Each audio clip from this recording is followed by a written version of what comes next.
La clase de hoy queremos conversar sobre formas diferenciales.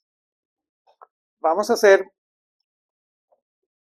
esta discusión dentro del contexto de lo que conocemos geometría diferencial. Las formas diferenciales son esta herramienta que nos permite trabajar la geometría diferencial. Entonces, hablemos de formas diferenciales. Las formas diferenciales son este gran cañón que ha producido el conocimiento en física y matemáticas. Pero es un gran cañón que todavía no ha matado nada. Entonces hay que tener ese pequeño cuidado al poder trabajar con formas diferenciales. Uno se puede quedar de alguna manera eclipsado por el gran conocimiento que produce esto, pero al día de hoy no hay un campo de aplicación real donde usted pueda decir que nos está haciendo progresar la física. Esto porque vamos a ver el ejemplo de las ecuaciones de Maxwell. Las ecuaciones de Maxwell se ven más elegantes detrás del formalismo de formas diferenciales. Pero, y aquí viene el gran pero, nosotros tenemos lo que conocemos como la navaja de Ockham. La navaja de Ockham nos dice que si usted tiene la misma explicación para dos teorías, perdón, si usted tiene para la misma teoría dos explicaciones, usted siempre va a preferir la explicación matemáticamente más sencilla. Entonces, ¿qué sucede? Las formas diferenciales pierden ante el cálculo diferencial común y corriente. Entonces, la versión del cálculo diferencial de las ecuaciones de Maxwell sigue siendo predilecto ante una formación en formas diferenciales. Por eso en sus cursos de electromagnetismo o de física general nunca hablan de este tema. ¿No ven? Pero es una excelente herramienta que ustedes tienen que tener ahí en su caja de herramientas por si algún día aparece algún bicho que tengan que domar con formas diferenciales. El estudio de tensores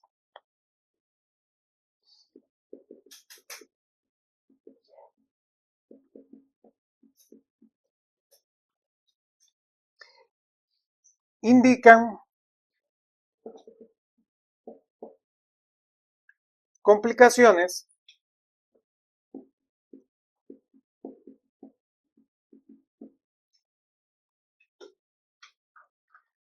al dejar el sistema cartesiano, al abandonar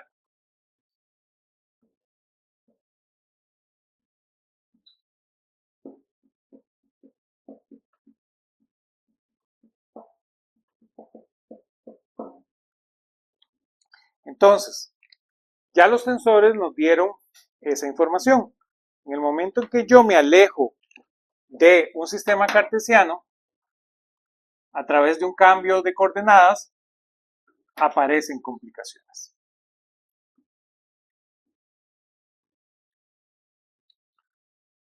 Nosotros, ante esto, resolvemos los problemas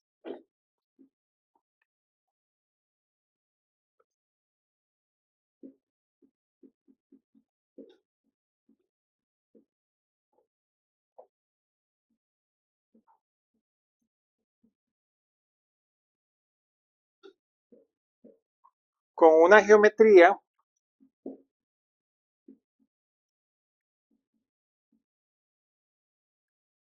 que lidia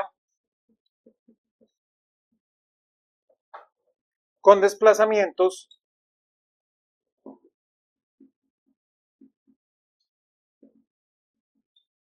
diferenciales.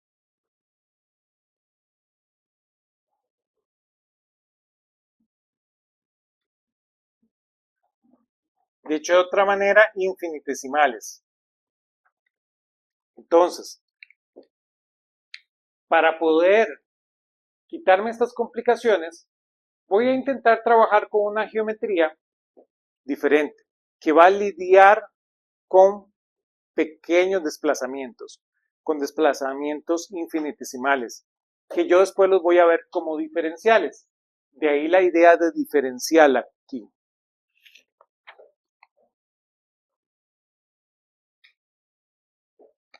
¿Por qué? Bueno, porque entonces esto hace que localmente se vea cartesiano.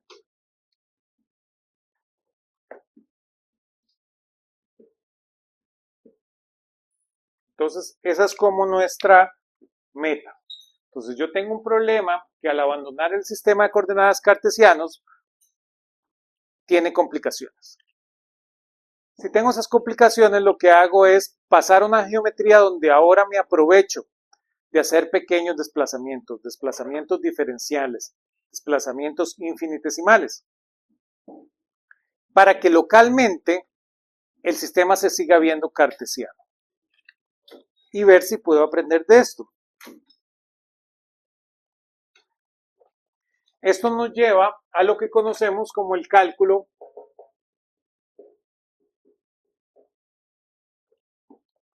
de formas diferenciales.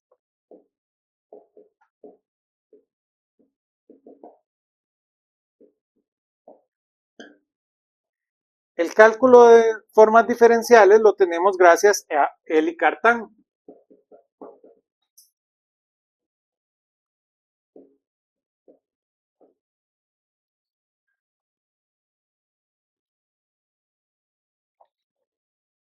Y las formas diferenciales se vuelven una poderosa herramienta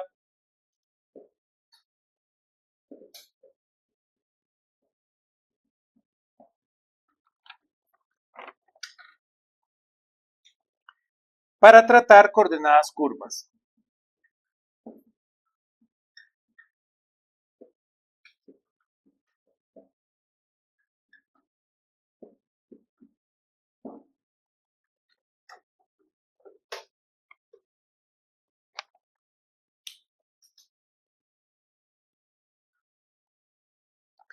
Y se vuelve una idea unificadora realmente. Representa una unificación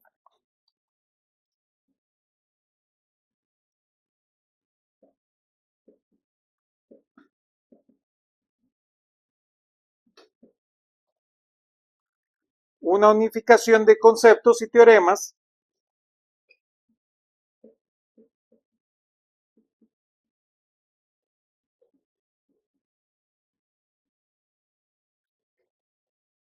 del análisis vectorial.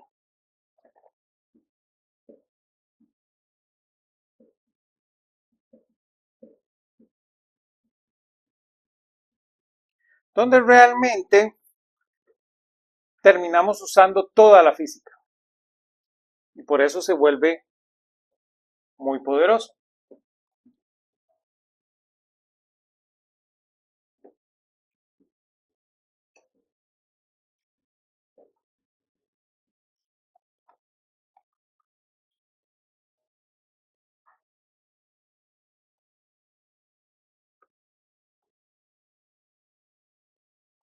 Las formas diferenciales son un rol de entrada para la geometría en la física.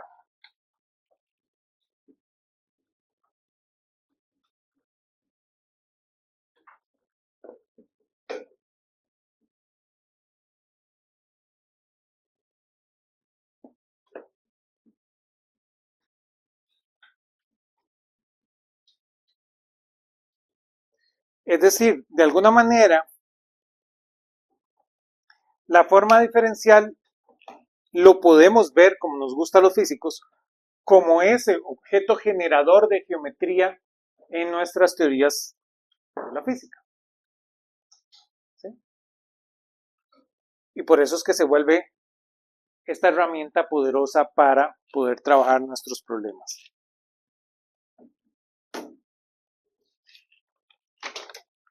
Voy a volver acá.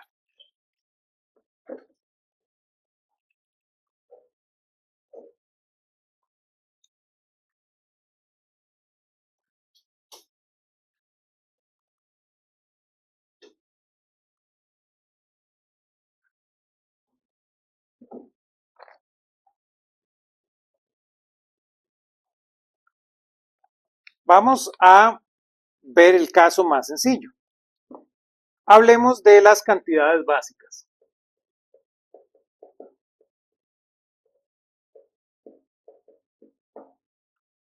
Vean que las cantidades básicas van a ser nuestros amigos, los diferenciales. Van a ser el de x, el de y y el de z.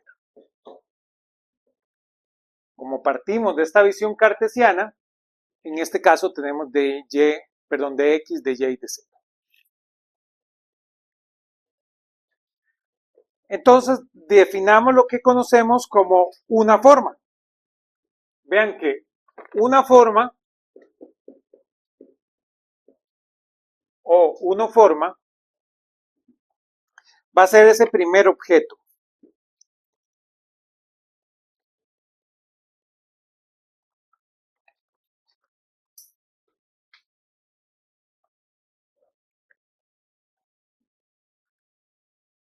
Vean que la unoforma le voy a llamar omega. Ese omega va a ser entonces un A de x, y y z con dx más un B de x, y y z en dy más un C de x, y y z en dz.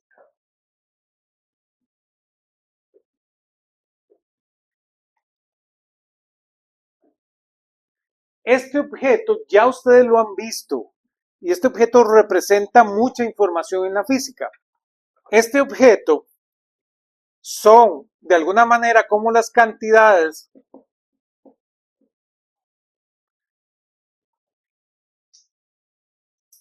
relacionables con la integración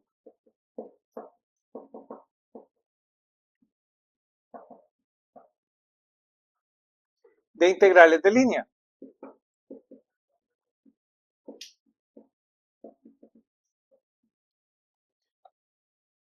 Y ya por aquí hemos pasado, ¿verdad? Ya ustedes en su curso de física, en sus cursos de física ya han pasado por ahí. Queremos reconceptualizar ese hecho de diferenciales exactos. ¿Lo ven? Esto que está aquí tiene como esa idea, como que vamos a forzar que las cantidades que creamos sean diferenciales exactos. Ya ustedes pasaron por ahí en su curso de termodinámica. En su curso de termodinámica, ustedes hablan de diferenciales exactos.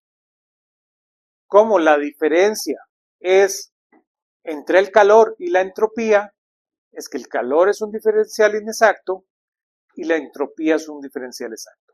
Entonces, la creación de la segunda ley de la termodinámica es como llevar un diferencial inexacto a un diferencial exacto.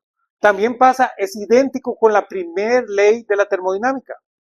La primera ley de la termodinámica es como ustedes vuelven un diferencial inexacto, un diferencial exacto.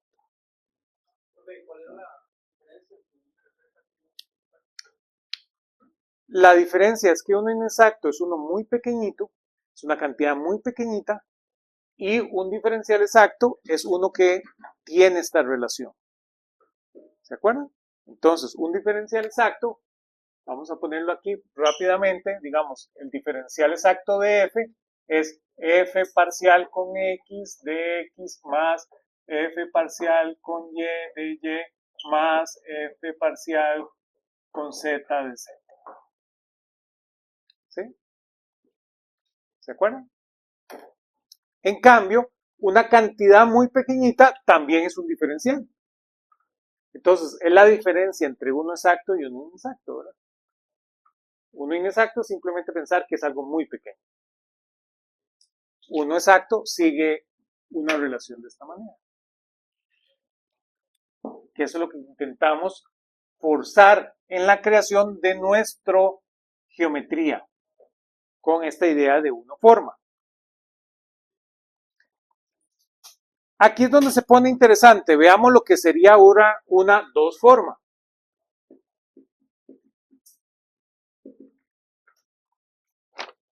Vean que una dos forma,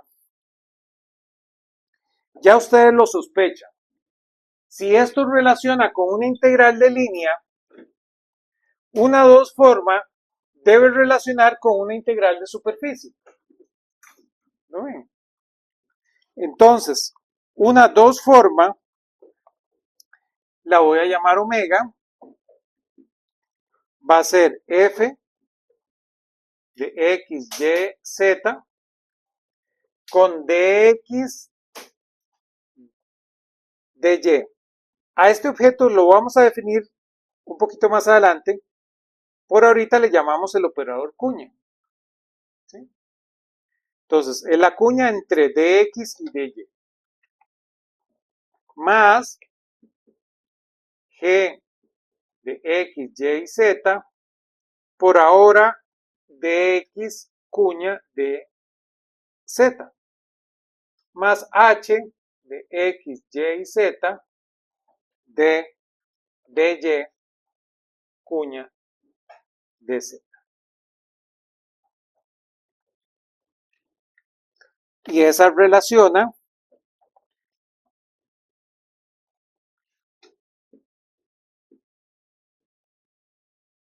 con el integrando de una integral de superficie.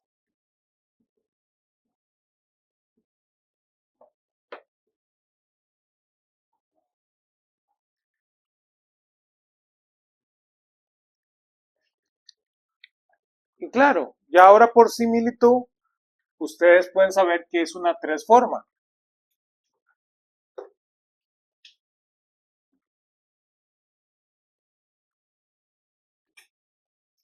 Vean que una tres forma entonces va a terminar relacionando con una integral de volumen.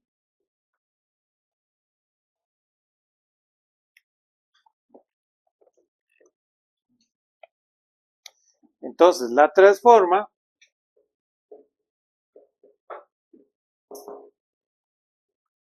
va a ser este objeto omega que se va a ver como k de x, y, z con la cuña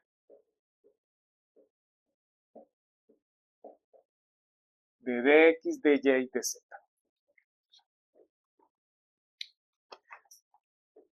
Vean que no puedo tener cuatro formas. O las cuatro formas no tienen sentido en esta idea. Usted necesitaría un sistema cartesiano cuatrodimensional para poder crear cuatro formas. Entonces, por ahorita, de los objetos que puedo crear son la 1 forma, la 2 forma y la 3 forma.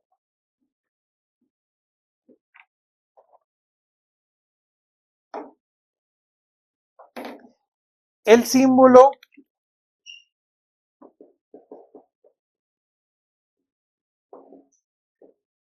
este mismo símbolo, se le llama cuña.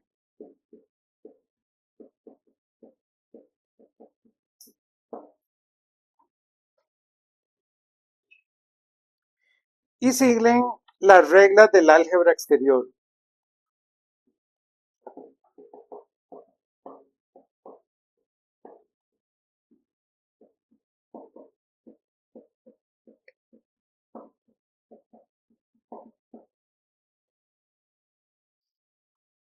Para ser más específicos, son las reglas del álgebra exterior, que fue lo que hizo Grassmann. A veces nada más decimos álgebras de Grassmann.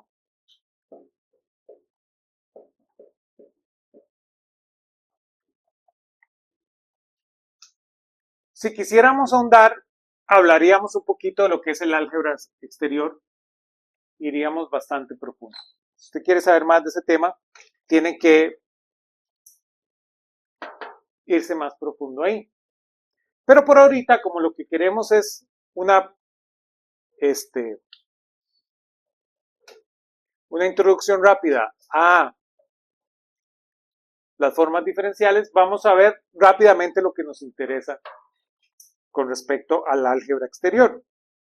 Entonces, el álgebra exterior o las reglas del álgebra exterior que vamos a utilizar son las siguientes.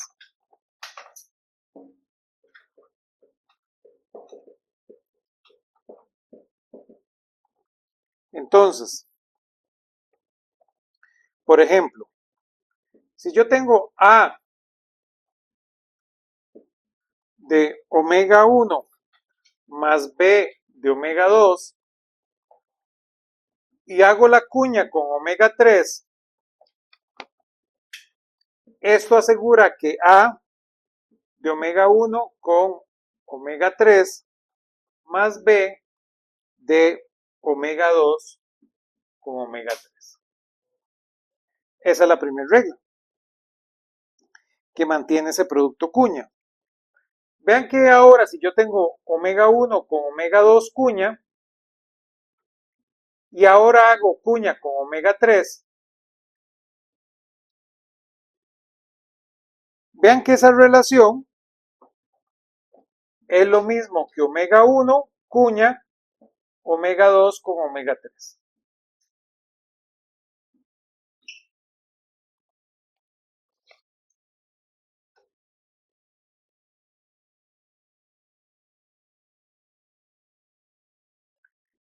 Si yo hago A con omega 1, omega 2 cuña, vean que eso es lo mismo que A omega 1 cuña omega 2.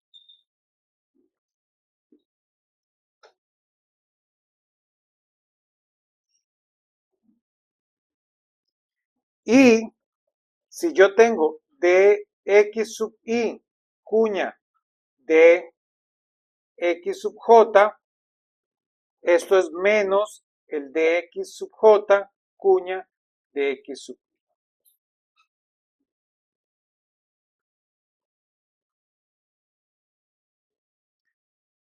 Y claro, hay una última relación que realmente deviene de estas cuatro relaciones.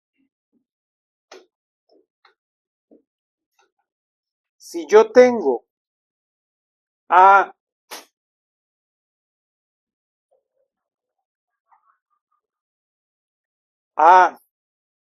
de x1 cuña B de x2, esto es AB de x1 de x2.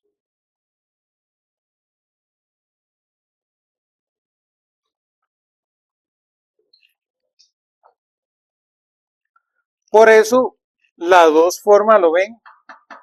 Relaciona con una integral de superficie.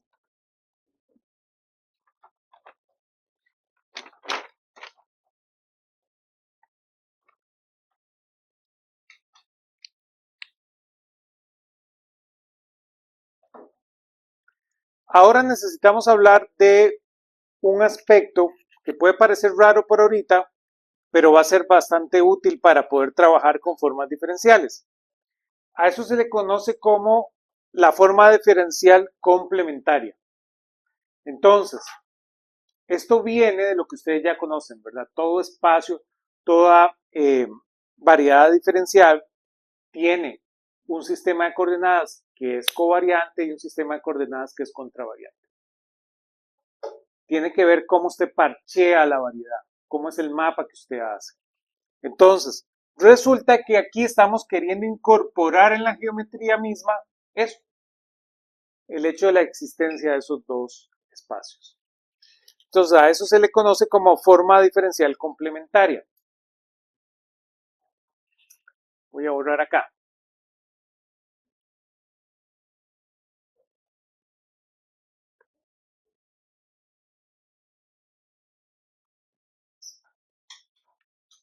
Pero sí quiero que se lleven la idea de que el álgebra exterior es más que esto, ¿sí?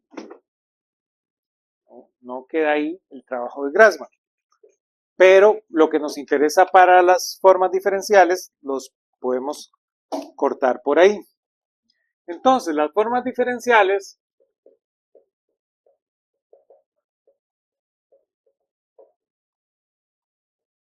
complementarias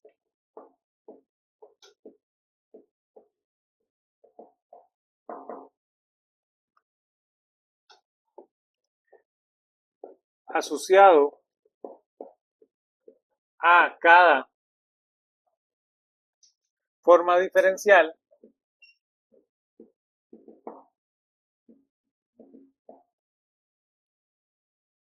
existe una forma dual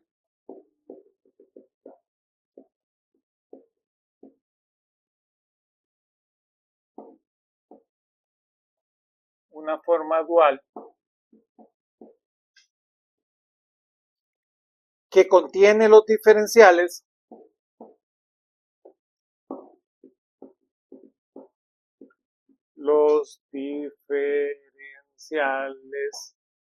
no incluidos en la forma original.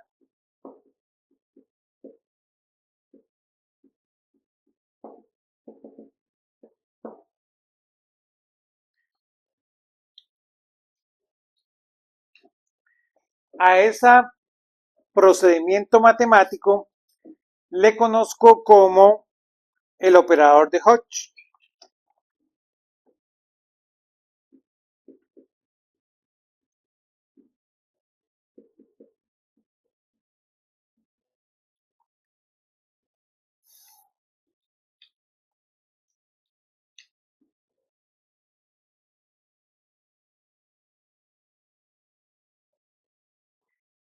Entonces, el operador de Hodge, por ejemplo, usamos esta estrella. El operador de Hodge del número 1, por ejemplo, ese va a ser de x1, de x2, de x3. ¿Lo ven? Ningún diferencial, todos los diferenciales. Entonces, puedo tener el operador de Hodge de dx1. Vean que el operador de Hodge de dx1 no es más entonces que dx2 cuña dx3.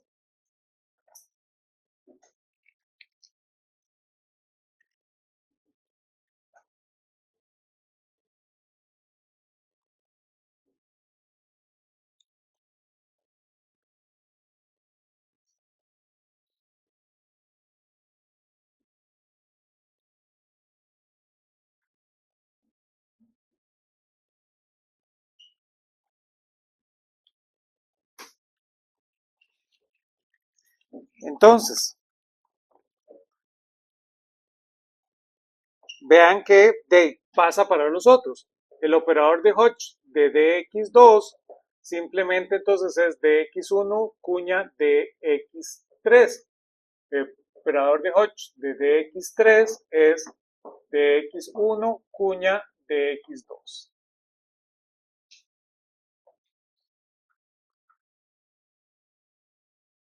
Y en la otra dirección, el operador de Hodge de dx1 cuña dx2, vean que este objeto es dx3.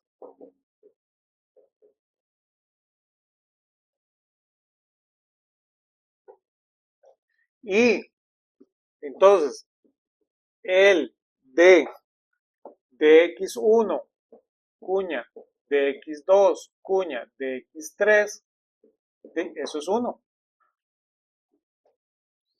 Y el operador de Hodge del operador de Hodge de una forma diferencial es la forma diferencial.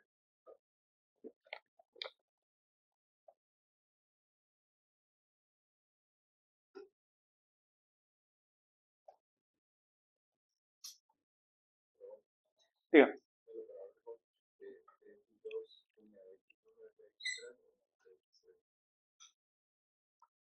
El de,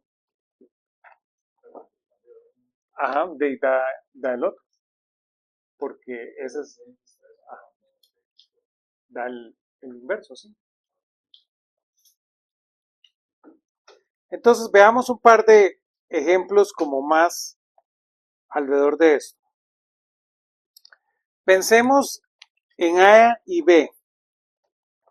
Pensemos en A como a sub x de x más a sub y de y más a sub z de z.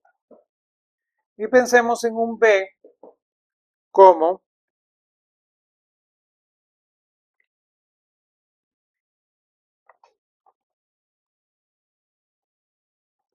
b sub x de x más b sub y de y más b sub z de z. Entonces preguntémonos qué es ahora a cuña b.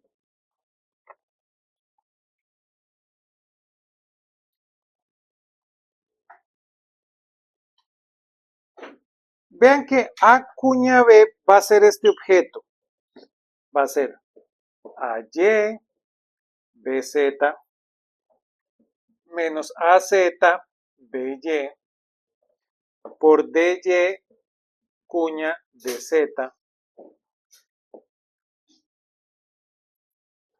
más AZ BX menos AX BZ DZ cuña DX más AX BY menos AY BX de DX cuña.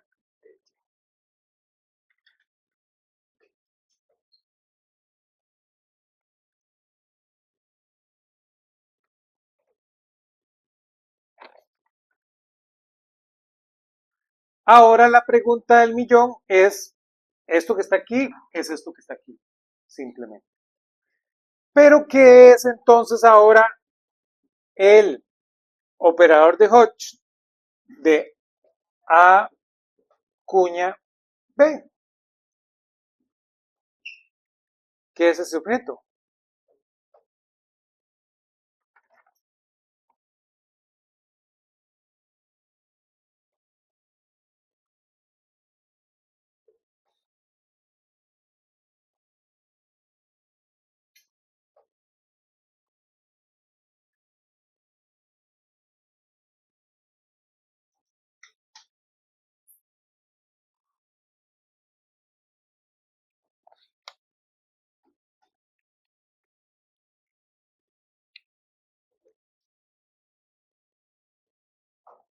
¿Qué es ese objeto? De ese objeto, el operador cuña a los escalares no les hace nada. Entonces solo le hace a este objeto. Entonces va a ser AY BZ menos AZ BY en este. Vean que ese va a ser de X. Más AZ BX menos AX BZ con este. El que falta ahí es de Y. Más AX BY menos AY BZ. El que falta aquí es de Z. Pero este objeto que está aquí es el producto cruz. ¿Lo ven? Entonces, dicho de una manera, el operador de Hodge de A cuña B simplemente es A cruz B.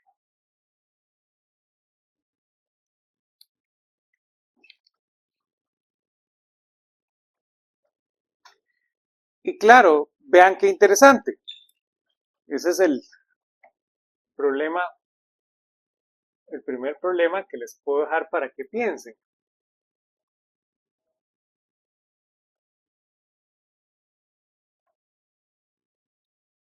Vean que ahora, ¿qué será el operador de Hodge de A, B, C? El operador de Hodge de esto es simplemente A punto B cruz. ¿no? Entonces, claro,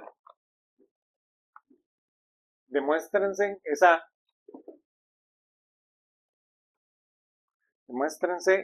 relación vectorial.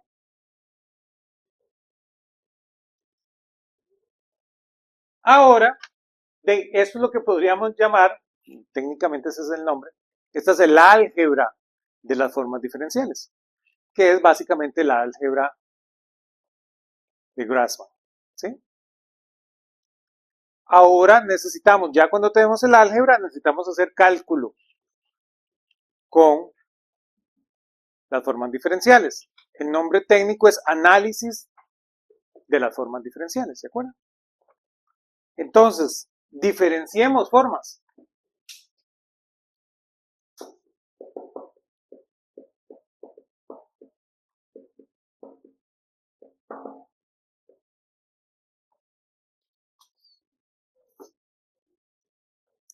Entonces, a este objeto el nombre técnico que le damos es derivada exterior.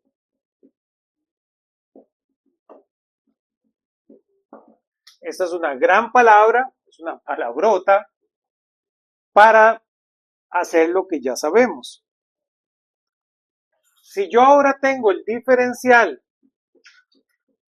de omega más omega prima, eso simplemente es el diferencial de omega más el diferencial de omega prima.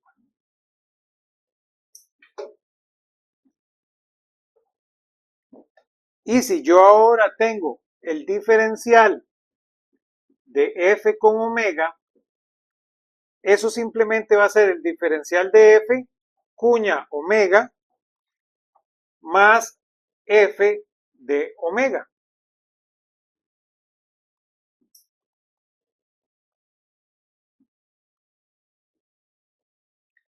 Y el diferencial de ahora de omega cuña omega prima, ese diferencial no es más que el diferencial de omega cuña omega prima más menos 1 elevado a la p, que la p es la forma de omega, ¿verdad? Si es 1 forma, 2 forma, 3 forma,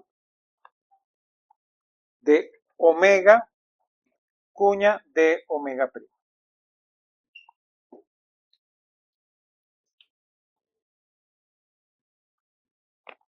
Y por supuesto, el diferencial del diferencial de omega, eso es 0.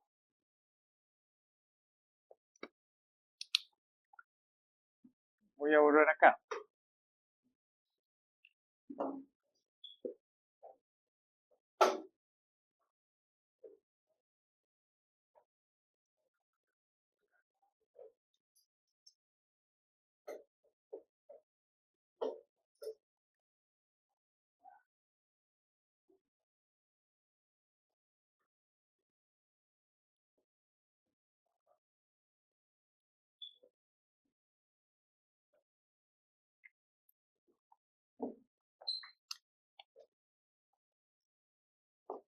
Ahora, el diferencial de f es la sumatoria en j de la derivada parcial de f con respecto a xj de xj. Que eso fue lo que vimos.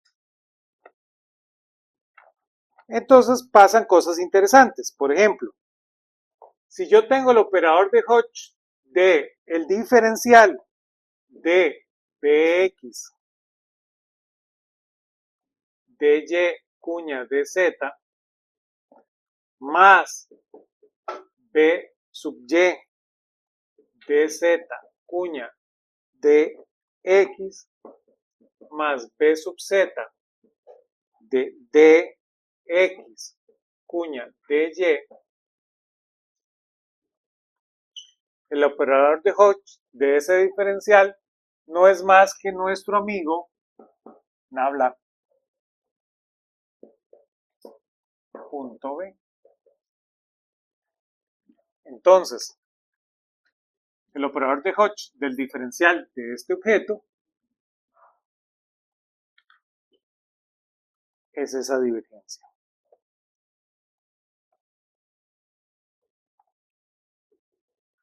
También vean que podemos hacerlo ahora para un A de esta manera.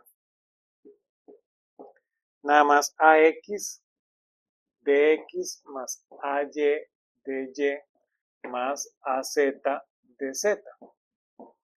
Y por supuesto, eso no es ninguna ciencia ahí oculta y quiromancia. Si esto es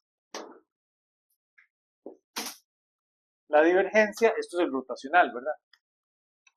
Entonces, realmente este objeto es Nabla cruz A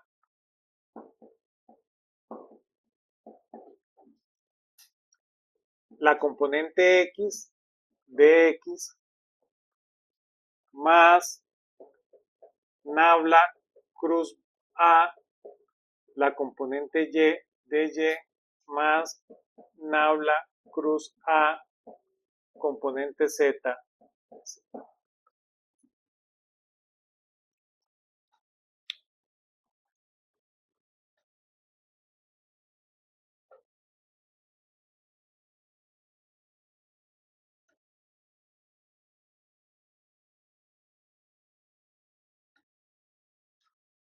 Y claro, aquí se pone lindísimo porque esto son las ecuaciones de Maxwell.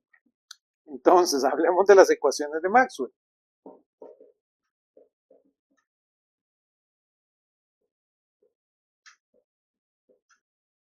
Entonces, uno puede demostrar que las ecuaciones de Maxwell son el diferencial del Hodge de F igual a J. Y esas son todas las ecuaciones de Maxwell. ¿Lo ven?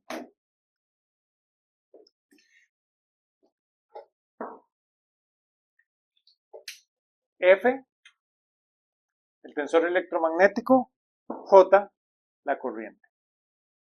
Entonces, el Hodge del tensor electromagnético, del campo electromagnético, diferenciado, es igual a la corriente. Y esas son las ecuaciones de Maxwell. San se acabó el electromagnetismo.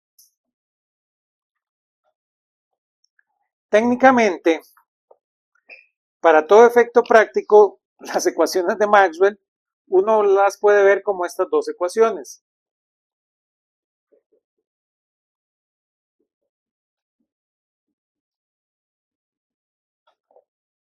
Y que nabla.b es igual a 0. Entonces, estos dos objetos realmente se reducen a este objeto. Donde F lo puedo ver como, voy a borrar acá, nuestro amigo F, que es el campo electromagnético. Vean que el campo electromagnético es este objeto. Es un objeto grande. Es menos EX de dt cuña de X menos EY de dt cuña de Y menos EZ de dt cuña de Z más Bx de dy de Z más By de d Z cuña de X más Bz de dx cuña de Y. Y la corriente simplemente va a ser ρ de dx cuña de Y de Z menos J en X de dt dy de z menos j en y de dt dz dx menos j en z de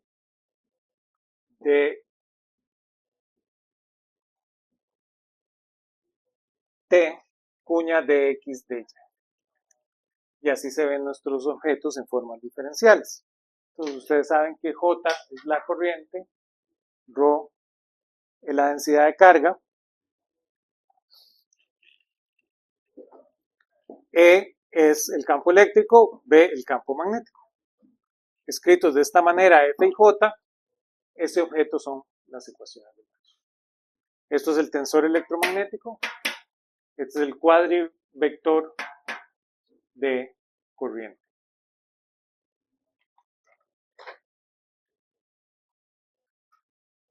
Y ya por último podemos integrar formas diferenciales.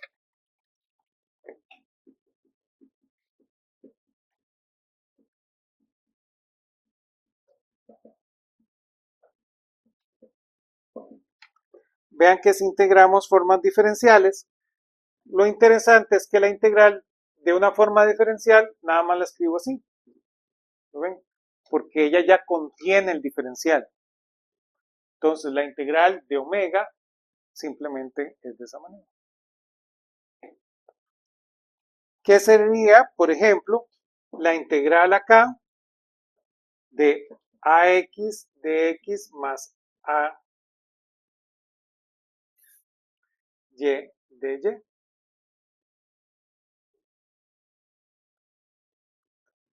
Y por ejemplo, uno podría tener algo como una dos forma. Ya para una dos forma sería en una superficie, esto sería la integral de superficie de bxy de la cuña de dx con dy. Y así integraríamos esos objetos. Y eso es un poquito de las formas diferenciales.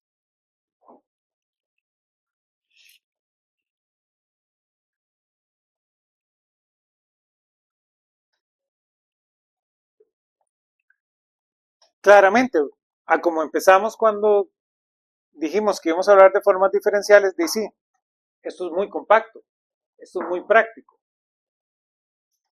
porque usted solo se aprende una ecuación, pero tiene que saber este formalismo, tiene que saber de álgebra exterior, tiene que saber de operador de Hodge, y de aquí tiene que transformar a las cantidades que usted mide, ¿lo ven? Entonces, claro, matemáticamente este objeto es más bonito, pero no hay que olvidar que la física al final termina midiendo. Entonces, ustedes no le pueden llegar a un ingeniero eléctrico y decirles, ah, esto es lo que tienen que medir, ¿no ven? Eso hace, otra vez, que volvamos a la navaja de Ockham. Cuando ustedes ven las ecuaciones de Maxwell de esta manera, esto ya está más práctico para hacer la medición. ¿Sí? Pero, aquí viene el gran pero. Puede ser que haya algún fenómeno en la física que no lo hemos podido domar porque no hemos podido encontrar su ecuación, porque su ecuación es más sencilla de ver a través de formas diferenciales. ¿Lo ven? Las formas diferenciales hacen ecuaciones más sencillas. Entonces, tal vez sea más sencillo de encontrar esa ecuación que no se nos ha aparecido a través de este formalismo de formas diferenciales. Por eso es importante que ustedes lo conozcan. ¿Todos conmigo?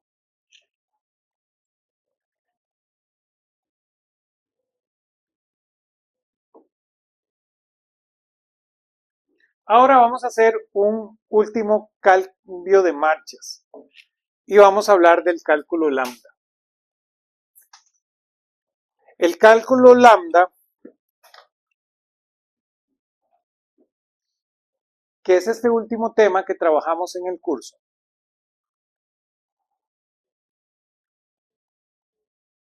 es esta otra forma de cómo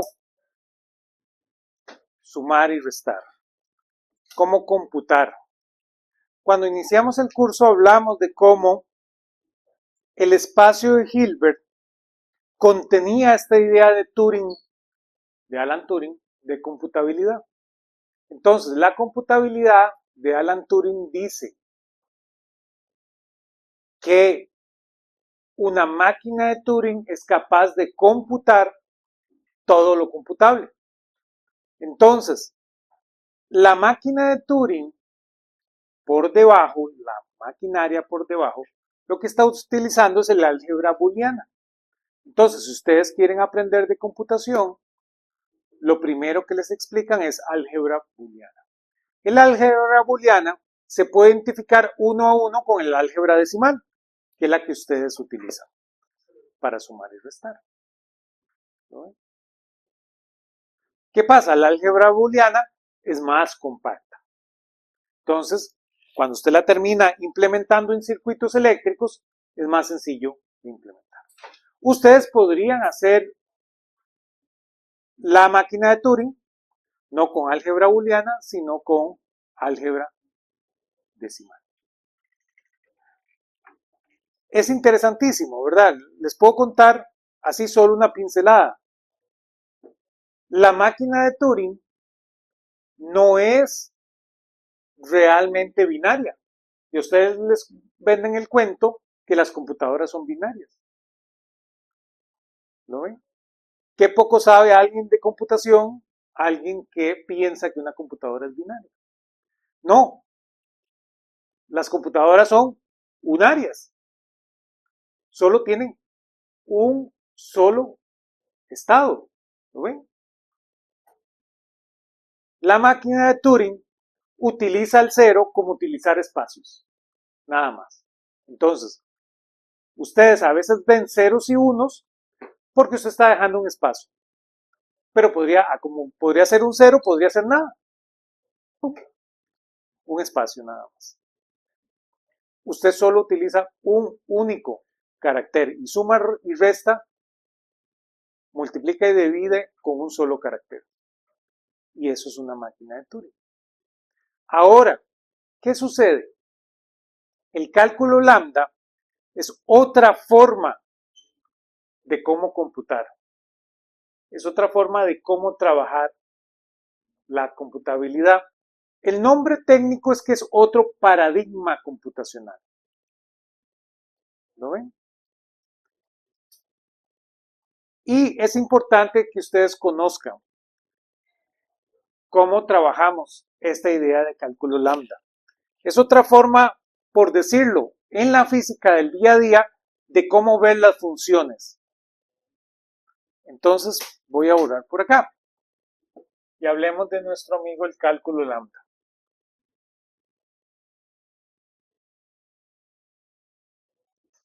Lo que es interesante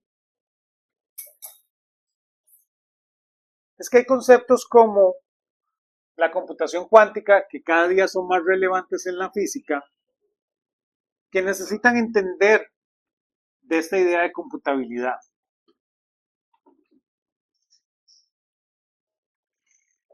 Y por eso necesitamos avanzar en esos conocimientos matemáticos. Entonces, hablemos, a mucha gente le gusta llamarle lambda cálculo.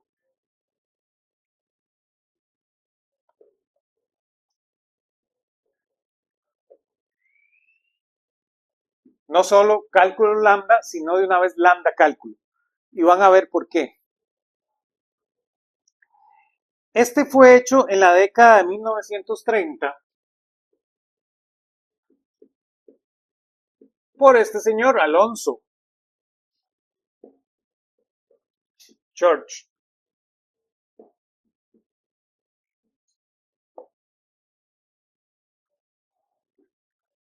Y realmente esto se vuelve los lenguajes de programación. Entonces, detrás de esto están los lenguajes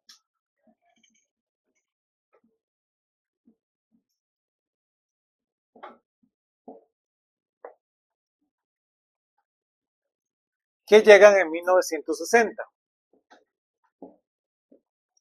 Los lenguajes de programación que utilizan el cálculo lambda se vuelven muy interesantes. A eso le llaman programación funcional. Ese es el nombre técnico. Ustedes cuando usan Logo o Micromundos en las escuelas, lo que están utilizando es programación funcional. Por eso el Logo o el Micromundos no se parece tanto a después lo que ustedes vienen a utilizar en la universidad, porque vienen en esta otra idea. Entonces, veamos a ver cómo se ve esto matemáticamente. Por ejemplo, el cálculo lambda diría que si yo necesito m, lo voy a definir como x, m1, m2, con lambda x punto m.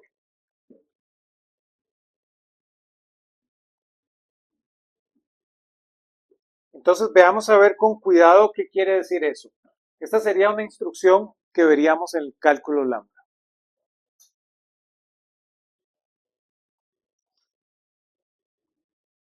Que dice que un término puede ser una variable x. Una aplicación m1, m2 de la función m1 a m2, es decir, una abstracción de lambda x.m. Veámoslo con cuidado, respiremos, porque esto no es sencillo.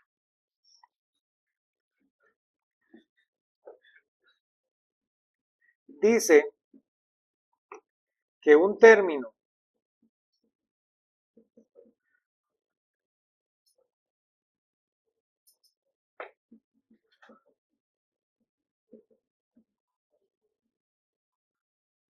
puede ser una variable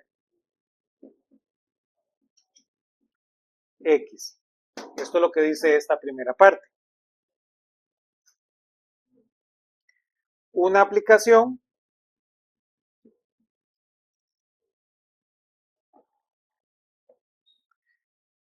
M1, M2, que eso es exactamente lo que dice esta segunda parte. Entonces, la idea es una aplicación en M1, M2 de la función de M1 a M2.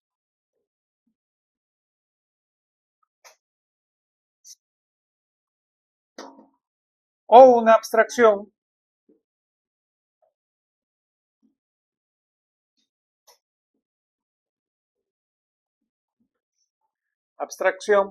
lambda x.m.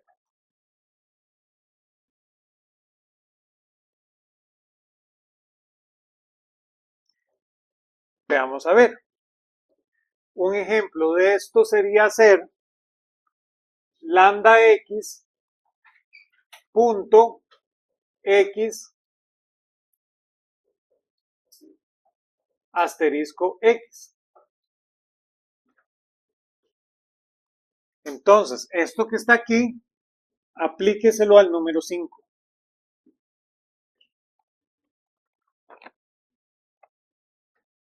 Entonces, según nuestra definición, va a ser una abstracción en M. Entonces, X se va a volver la variable. Es decir, lo primero que recibe es la variable. Y a esa variable, hágale la variable asterisco la variable.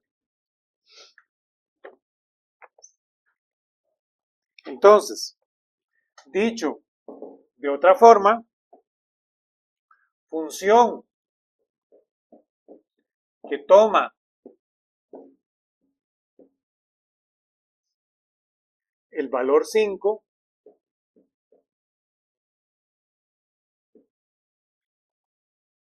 y le aplica el cuerpo X cruz X, haciendo corresponder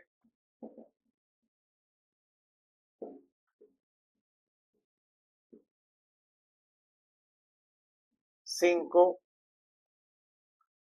asterisco 5.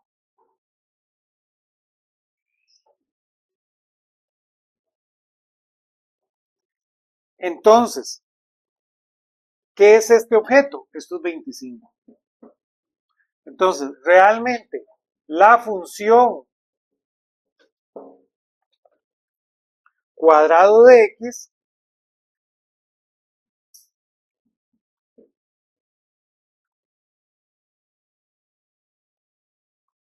ustedes la definirían simplemente como X cruz X. X asterisco X, perdón. En cálculo lambda sería lambda X punto asterisco XX.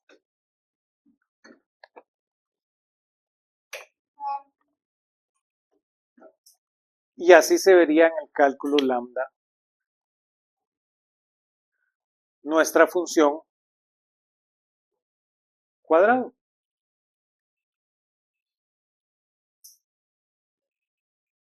Esto da lo que se llama programación funcional.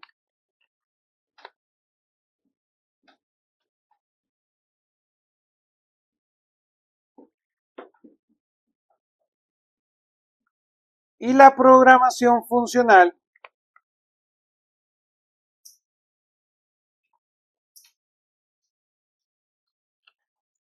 está libre de efectos secundarios.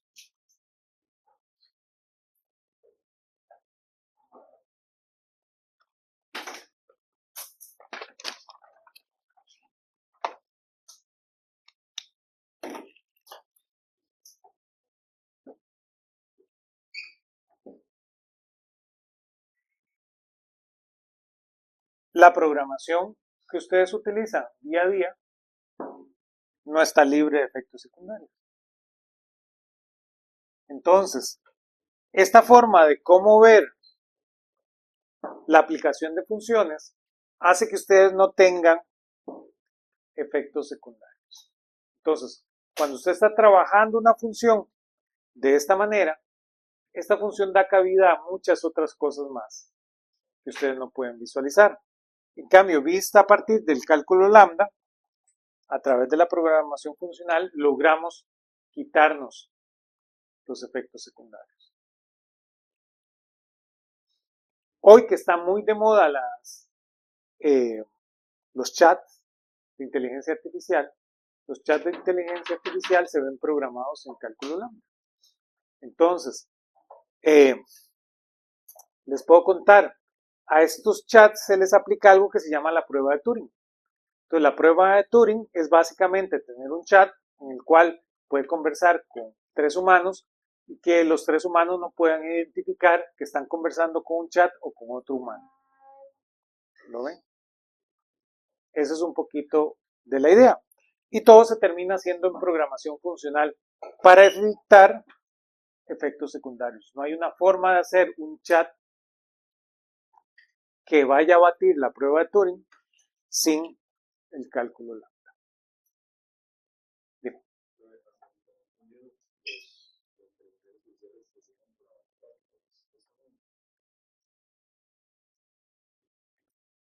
Esa pregunta es un poquito profunda, ¿verdad?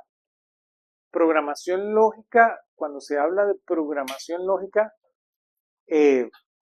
no se está hablando de la parte computacional como tal, no es un paradigma computacional como tal, ¿verdad? Cuando usted dice que es lógica, es simplemente porque tiene una función AND y una función OR. Entonces, cualquiera puede caer sobre AND y OR.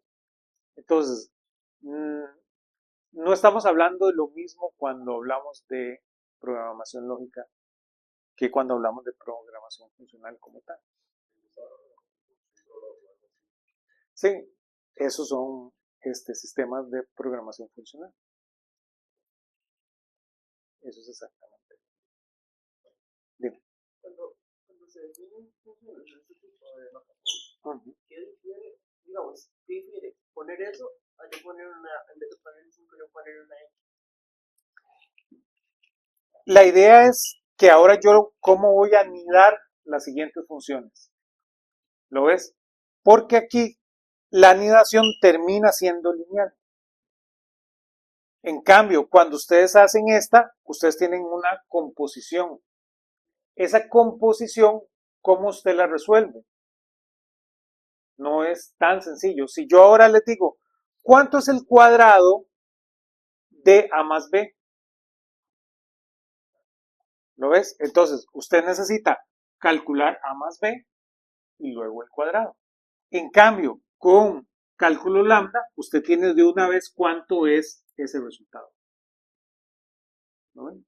Entonces usted lo puede computar de una sola vez. No necesita primero computar A más B y luego hacer el cuadrado. Entonces usted está consciente del resultado de una sola vez. ¿Todos conmigo? ¿Quieren? Podemos quedar aquí por hoy y nos vemos la próxima vez.